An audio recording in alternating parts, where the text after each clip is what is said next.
Hi everyone, welcome back to Function Pilates. I'm Vanessa Kelly, founder of Function Pilates, located here in Tempe, Arizona. And today I'm back with some quick tips.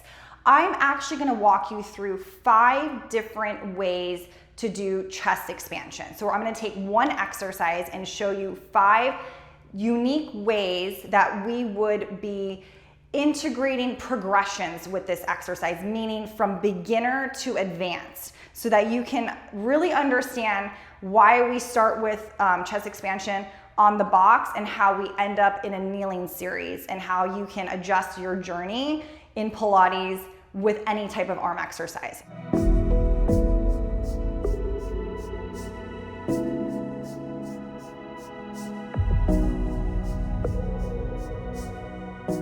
So I already have the long box on here on the carriage. I am set up on a medium spring and my headrest is down all the way. So as a beginner, if I was teaching someone brand new, I would start out with my arm series with them sitting on the box, mainly because it's going to help reduce any type of overuse in their hip flexors, and it's going to help them actually sit up nice and tall and promote better neutral spine here, okay? So we're going to sit down on the box and we're going to have our feet planted on top of the headrest. I'm going to grab a hold of my handles here. And if this is already too much for my hip flexors, for your client, for yourself, we can cross the ankles here and allow the knees to open up.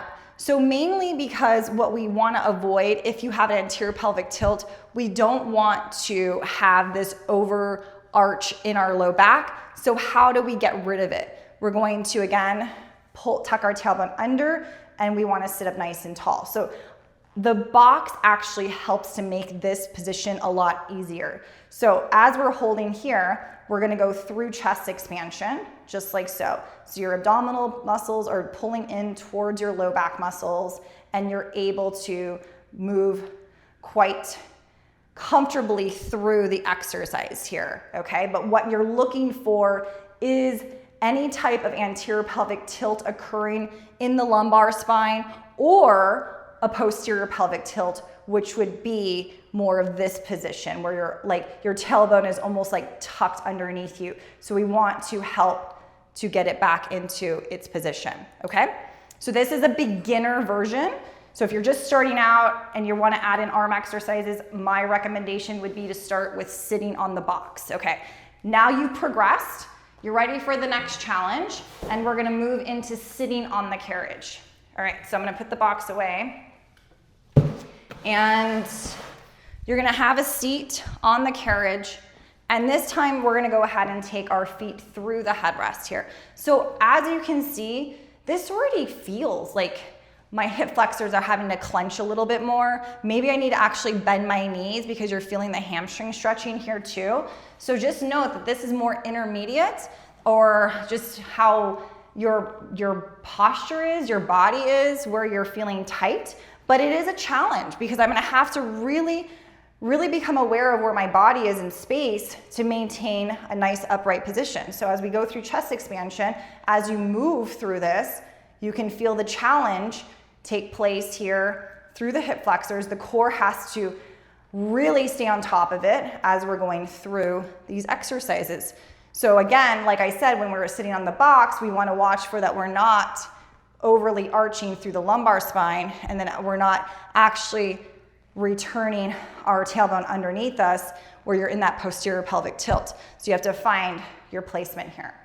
Okay, so our third one is going to be where we now start to come into a kneeling position here. So this is getting a little bit more advanced because you have to balance. If you're not super familiar with Pilates, you're still brand new to this journey and this lifestyle, this is one you're gonna have to be really careful with, okay? So knees are gonna be completely supported by the shoulder blocks.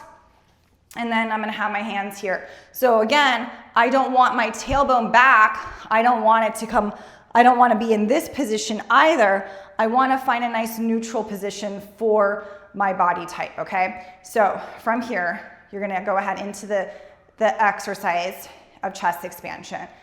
So nice and easy as we move through the ropes, through the handles as we press back. And you're paying attention to what your midsection is telling you. You're using your pelvic floor to create balance here, right? So now you can see how differently this feels than when we used the box, right? That was so much easier to help like get in tune with our midsection. Now, fourth, we're gonna go into really challenge the body here. So I'm gonna have my right foot on the headrest. I'm gonna take my left knee back a little bit because we're balancing. Again, this is more advanced. This is not for anyone who's just beginning or starting out Pilates. This does take some practice and some acknowledgement of what the Pilates principles are so you're able to maintain balance here, okay? So nice and easy, tailbones tucked under for me in order to get into that position, and then you're slowly starting to navigate your way through the exercise. So this almost begins to become not just chest expansion under our arm work series, but it almost requires us to be a little bit more in tune with a full body experience here. So, and again, as you do this, say you did a total of 10 repetitions, because we are balancing on one leg, I would do 5 repetitions and then 5 repetitions on the other side, okay? So lots of challenge there, right? Then we can finish it off with our last one here. Maybe not as, we're not focused on the balance part, but we are focused on maintaining a parallel positioning with our body to the floor. So we're gonna be kneeling, and I'm gonna take my hand up on the rope here just to create a little extra tension, and my palm is gonna go on the headrest in order to stay squared through my shoulders and through my, my pelvis here, my hips, okay? And then we're gonna pull straight back. Actually, too heavy for me. Let me go back to the handle here. So from this position, you're gonna go ahead and start to, again, pull that arm straight back and then start to lower down. It feels different, okay? So every single one of these exercises feels very different than the other. And in fact, this is the same motion. This is the same type of extension that we're doing with the arm as we're going into chest expansion. But now the abs are really feeling it because I'm in this quadruped position here, okay? So these are really great to understand and how you can integrate this into your own personal practice, or if you're an instructor, understanding why each of these matter, who is ready for this type of level of progression, and what they're going to be feeling and what you need to watch for. So hopefully these were excellent tips for you, something that you can keep in the back of your pocket. If you like these, let me know which one was your favorite, and I'll see you next week for another quick tips.